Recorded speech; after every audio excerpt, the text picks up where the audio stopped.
How to fix DoorDash not accepting new dashers. Let's get started. Can you get into DoorDash when the DoorDash is telling you that they do not need more drivers? We will talk about how to fix or if you can fix DoorDash is not accepting. DoorDash is actually very saturated, platform, which means it had more than enough drivers there to do the work for them. And now they do not need actually more drivers for it.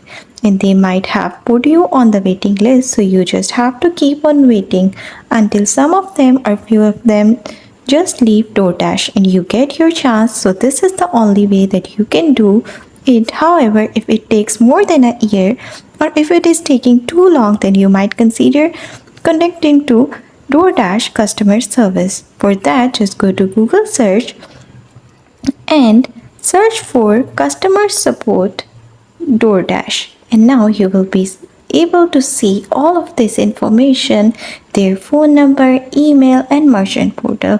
From here, you can contact and ask them personally about your issue. That's how you can fix DoorDash not accepting new dashers issue. That's all. Thank you for watching. Don't forget to like and subscribe for more helpful content like this.